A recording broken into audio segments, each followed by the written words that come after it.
To show the impact of the lack of financial resources, the 702 police men and women graduated in February 2009 had not been paid for 3 months. That budget difficulty explains the lack of equipment, ammunition, and other kinds of resources they require. We are pleased to note that the OAS, our office in Port-au-Prince, is part of the Technical Secretariat for the 2x9 mechanism of Latin American countries contributing troops to MINUSTA to further assist in the strengthening of the Haitian National Police. And while there is a visible and significant improvement in terms of political stability and security, many whom we spoke with expressed the need for more and focused efforts towards social and economic development, especially in attracting capital investments in key sectors so as to foster productivity and jobs. Social vulnerability is still high, as the impact of the efforts by the government and international community has not yet reached the people most in need. Additionally, expectations created by the Hope II bill are yet to materialize, despite initiatives such as the promotion of free zones and attracting foreign investments. There seems to be a growing consensus among the key stakeholders on the agenda for the constitutional reform, for which the government has tabled a proposal to the Senate and the House of Deputies. Some of the principal elements of the proposals are, with regard to dual citizenship, Haitians by birth would replace the concept of Haitians by origin, streamlining of the electoral system and the electoral calendar. The simplification would entail the periodicity and the modalities for elections, which would mean that basically Haiti would have one election for the President, for the House of Deputies and Senate, each once in 5 years.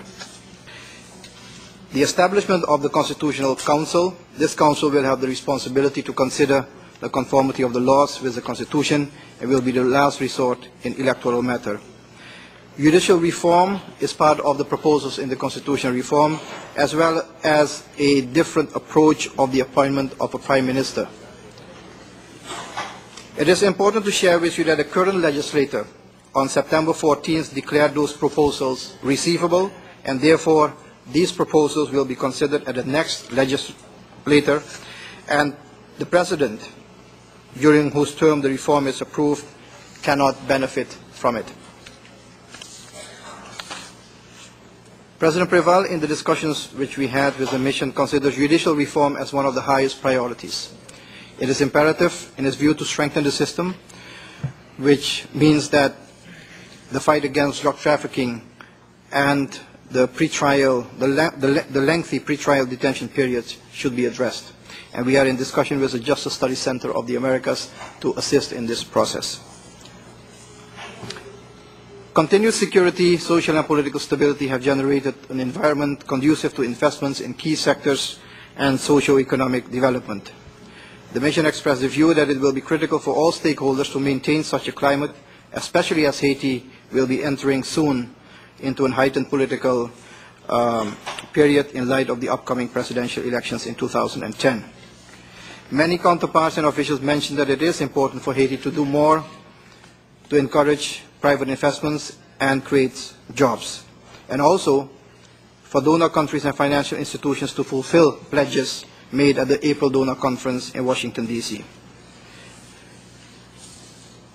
We informed our counterparts that the mission was also aimed, as earlier indicated, to strengthen inter-American collaboration. In this context, we also spoke about the preparations for the study on the different modalities for the Hemispheric Development Fund as proposed and mandated by the leaders of the Fifth Summit of the Americas in Trinidad and Tobago. On the topic of donor aid coordination, the upcoming conference in Mexico on November 4th and 5th, an initiative of the government of Mexico, the OAS and Haiti, President Preval stressed the need for more effective aid coordination in planning and action, as well as for more budget support.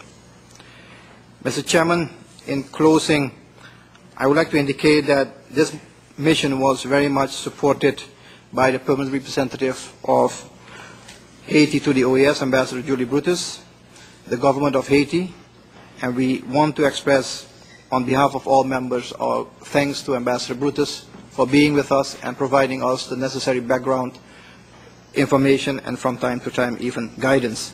I wish also to express thanks to the representatives of the international community on the ground, which provided much support. In particular, we should mention MINUSTA, which provided high-level security, land and air transportation, and logistical support to the delegation in Port-au-Prince, as well as during the trips to Gonaïves and Jacmel.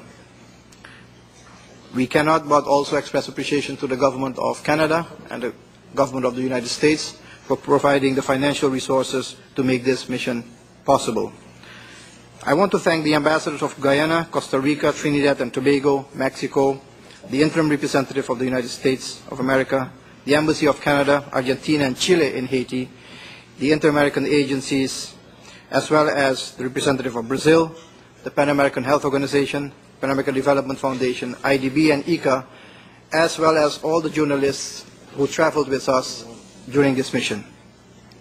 But above all, I would like to thank the people of Haiti for their willingness to meet with us, for the warm welcome which we received, and for the willingness to even share on the very difficult circumstances sometimes their perspectives, their challenges, and their aspirations for the future.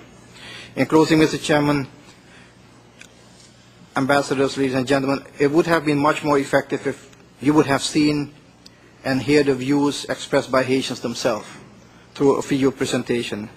And regretfully, we can't do that at this point in time. But we are pleased to say that many media outlets in the Caribbean, in the United States, will report through documentaries in the coming days on their visit to Haiti. And I hope it will raise the awareness about the challenges, but also the opportunities which Haiti faces at this point in time.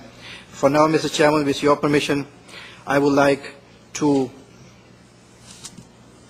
play on the screens a brief photo collage of the impressions taken by members of the delegation, so as to give you at least a little bit of a visual impression of the situation in Haiti, mentioning here also that we are very pleased that the ICA representative in Washington, D.C., Mr. David Hedge, has joined us for this briefing, and also to say that on Monday coming, the Trinidad station will have a 1-hour documentary on Haitian as a consequence of this visit, which will be broadcasted throughout the Caribbean.